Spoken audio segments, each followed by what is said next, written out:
morning. On your mark, get set. There you go. There you go. That's my guest today. World-class hurdler, gold medal winner. That's right, in the Pan Am Games, 91 in Cuba. Oh, wow. He actually got the first gold medal for the United States in the Pan Am Games in front of Khrushchev. Yep, Cletus Clark. Google that name, see what you come up with. Unbelievable, man after my own heart. We have a lot of things in common, but I think his story is a little bit better than mine. I give you Cletus Clark.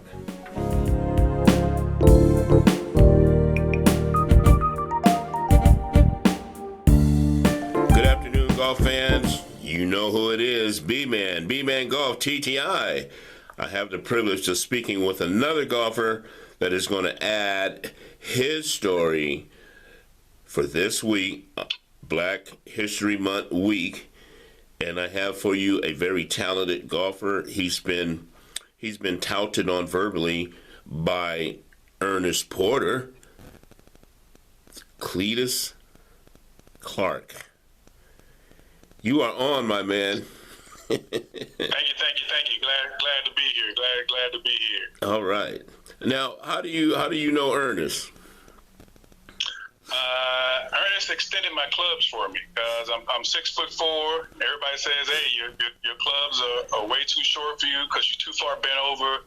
You're never going to be able to consistently hit the ball properly unless you get some clubs that actually fit." So Ernest extended my clubs for me. Really? And how's the game? Is the game better now or than before?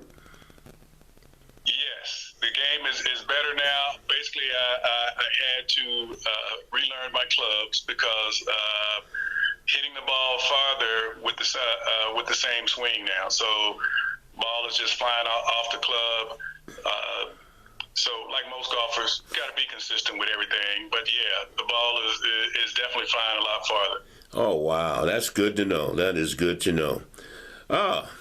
He gave me the impression you were 7 feet tall. You're 6'4". I'm 6'2.5". Okay, see, we in the same boat there. There we are. My back is no good, though. It's gone. My back is good. My back is good. It's I took care of it over the years, trying not to do anything that was going to mess it up. Because my dad always told me, son, there's two things you don't mess up: your back and your credit, because they'll nag you for the rest of your life. That's a good one. All right. Now, as far as golf, Clark, how old were you when you first started playing golf? I was 54, 55 when I first started playing golf. I'm 59 now, so I'm relatively young at the game, still learning the game, still trying to be better at the game, but really enjoy playing the game. Oh, my goodness. Now, as far as the 5 years that you've been playing, have you had any lessons from anyone? I did not take lessons, and everyone says, "Man, you should have took lessons in the beginning. That way you don't learn any bad mistakes." I had a friend of mine that I work with that gave me, I believe it was Greg Norman's old book from like the 60s. Yes. About how to hold the club, your golf swing, and all of that. And I read that, and that kind of gave me the foundation of where to move forward from there. Oh, wow. And as far as increasing your techniques, let's say, are they better since you got your clubs longer, or are you using the same techniques? They're better now. What happens is I'll give you an example. I can take a 3/4 swing with my pitching wedge that I normally hit 130. Yeah. And I can take a 3/4 swing and hit it 150. Oh, wow. Same pitching wedge. Yeah. Same pitching wedge. Holy smokes. You got your clubs dialed in like that? It's always a surprise when it goes 150 because I'm like, okay, I'm 130 out. I hit my pitching wedge, and then I do everything perfect, and I fly to green. Fly to green. Oh, my goodness. So now let me ask you, as far as playing this goofy game, why do you still play it? That's an excellent question. People ask me, they say, well, why are you so interested in golf? And I say, I remember back in college, my English teacher, she said, in every story, there's a conflict. She said, there's either man against man, man against himself, or man against nature. She said, there's always one of those conflicts. And I said, when you play golf, you have all of those conflicts. Yes, you do. Woo, that's so pretty good. It's the challenge. The old athlete in me still likes to be competitive and still likes a challenge. And so when you play golf, you've got those conflicts to deal with. Yes, you do. Yes, sir. What has golf meant to you all these years? It's just a handful of years. You're not even quite at a decade yet, but what has it meant to you? It's therapeutic. It's very relaxing. You just got to get out there, and my thing is to get out there and, one, enjoy myself, but always try to improve as well. Of course, there's always going to be that errant ball that goes in the water or the woods, and I pay too much for my clubs to break them, so I don't get mad when those things happen. Oh my God! I think about one of my favorite quotes from Chris Berman on ESPN is, "A good craftsman never blames his tools." Hey, there you go. There you I go. figure out what I do wrong. Exactly. Who is it, the bow or the arrow? One or the other. Just choose. Well, now exactly. You've been doing it yourself, but I'm really interested. I want to ask you for sure. If you had to give a beginner golfer, intermediate type golfer, a particular tip about golf, what would your tip be? My first tip would be is a golf swing is like a baseball swing in that no two people swing alike, and that take lessons, get the fundamentals, find a swing that works for you. When I'm looking at whether it's golfers, whether it's baseball players, or whether it's bowlers on a professional level, none of them do it exactly the same.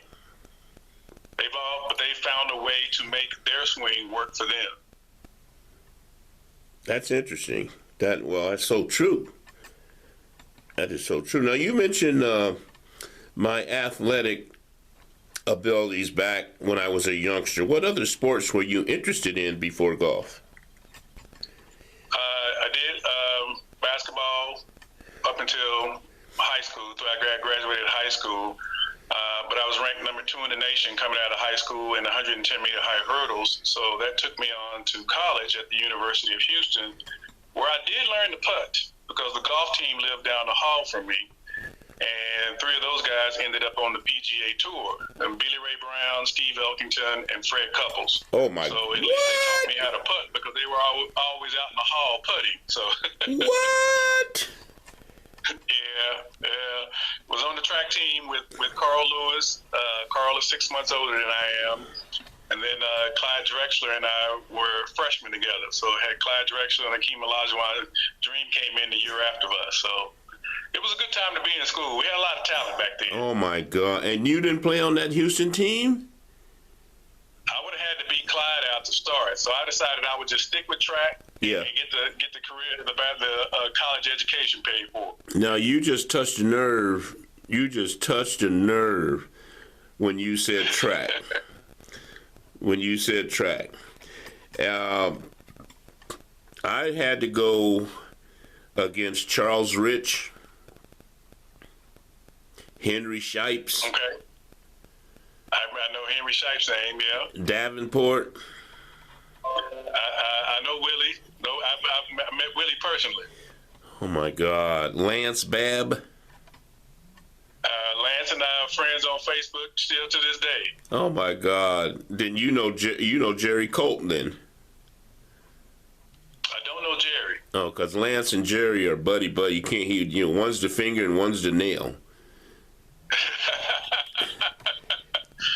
What about Steve Riddick or Steve Williams? Riddick.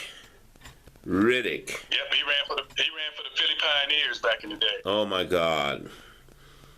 And I ran in high school. I was 14-1 in high school. Okay. When I got to SC, they got me down to about 13.8, 13.7-ish. All right. 3 years later, I had a wind-aided world record for 20 minutes until the second heat came in. In the second heat, they allowed theirs, but not mine. 13.2, they went 13.1. And I swore up and down that their win was twice as much as my win. Why they get to keep 13.1? I was so happy. But that was my best. That was my best. Where'd you run that? Which track? Mount Sac Relays. Oh yeah, ran Mount Sac Relays every year. Did you? Mount Sac to run. Well, now you know. Oh yeah. I love Mount Sac Relays. I didn't know you were. I learned very quickly them high school hurdles add 3 inches to the college hurdles. You better really strap your package tight. That's what I learned.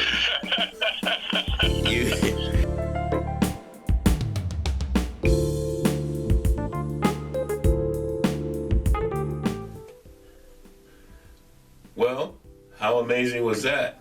He's something else, isn't he? I'm so happy I got to spend some time with Cletus.